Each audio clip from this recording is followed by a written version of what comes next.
Pilates is often thought of today as a sleek modern workout practiced in sunlit studios by people wearing minimalist activewear. But its story begins in a very different place and time, rooted in the early 20th century Europe and shaped by war, illness, discipline, and an intense belief in the connection between the mind and the body.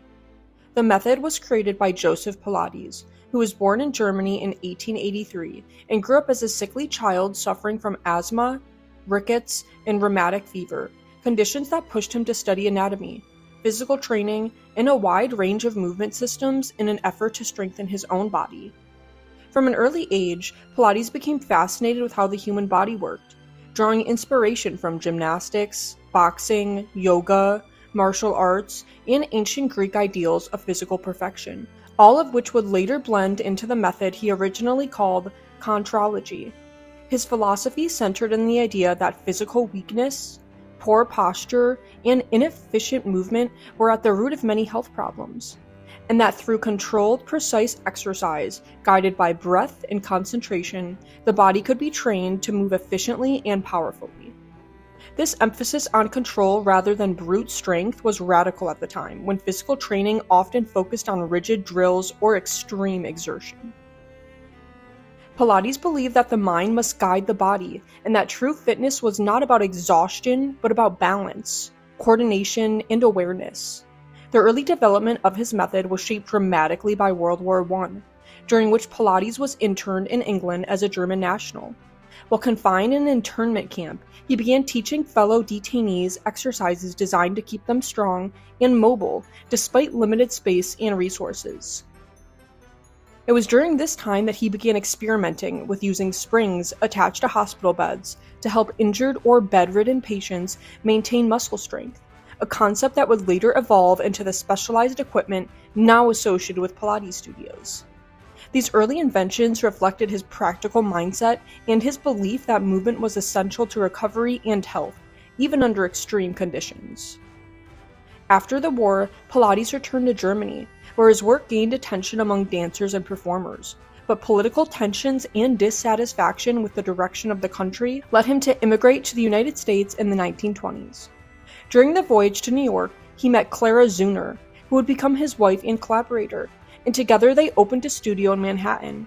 The location of the studio proved crucial to the rise of Pilates, as it was situated near several major dance companies, attracting professional dancers who were drawn to the method for its ability to build strength without bulk and to rehabilitate injuries. Dancers such as Martha Graham and George Balanchine became associated with Pilates, using his exercises to maintain their bodies and recover from strain, and their influence helped establish Pilates as a serious movement practice, rather than a fringe exercise system. In its early American years, Pilates remained relatively unknown to the general public, existing primarily within the world of dance and performance. The method was passed down through a small group of dedicated students who trained directly with Joseph and Clara Pilates, absorbing not just the exercises, but the philosophy behind them. Contrology was never intended as a trendy workout, but as a lifelong practice focused on posture, breathing, and functional movement. Joseph Pilates himself was a strong personality, deeply confident in his ideas and often critical of conventional medicine and sedentary lifestyles, believing that modern society was weakening the human body. He famously claimed that his method would cure a wide range of ailments and improve overall vitality, statements that were bold but reflective of his conviction.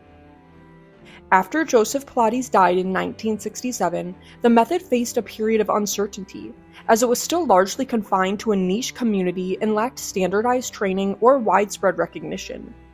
Different students interpreted and taught the exercises in slightly different ways, leading to variations that would later spark debates about authenticity and lineage within the Pilates world. Despite this fragmentation, the seat of Pilates continued to grow quietly, sustained by dancers, physical therapists, and movement specialists who recognized its value.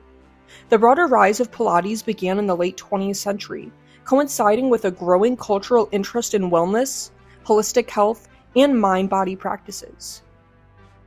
As aerobics dominated the fitness scene in the 80s and early 90s, there was also a growing backlash against high-impact exercise, with people seeking gentler but still effective alternatives that emphasize longevity and injury prevention. Pilates fit perfectly into this shift, offering a system that promised strength, flexibility, and improved posture without excessive strain.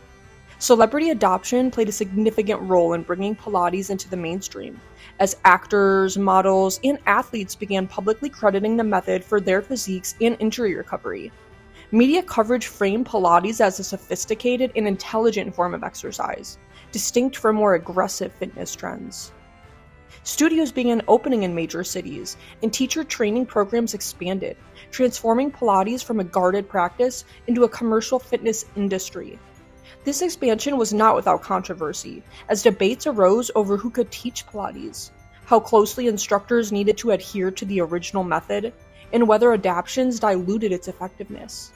Despite these tensions, Pilates continued to grow, evolving alongside advances in physical therapy and sports science.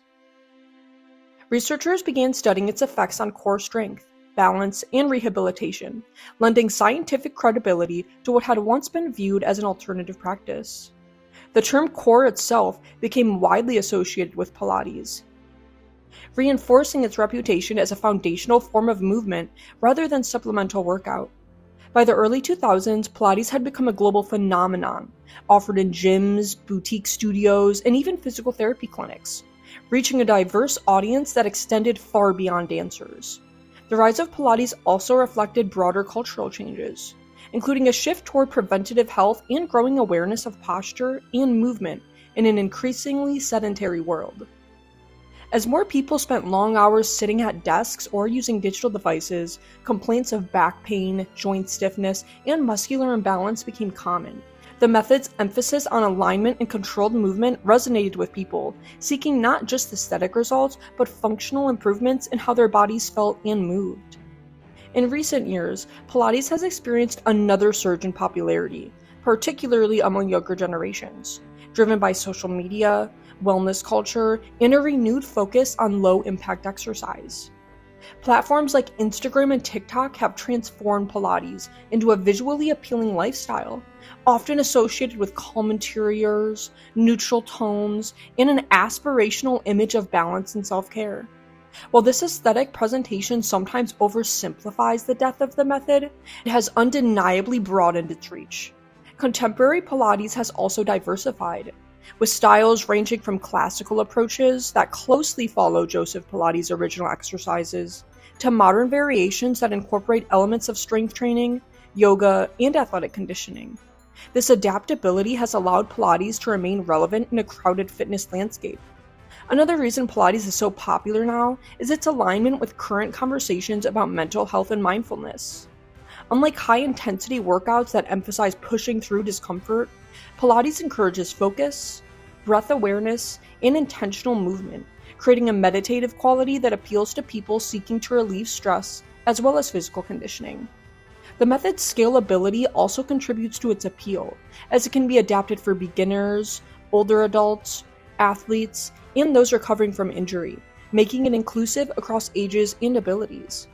In a culture increasingly aware of burnout and overtraining, Pilates offers a sustainable approach to fitness that prioritizes long-term well-being over quick results.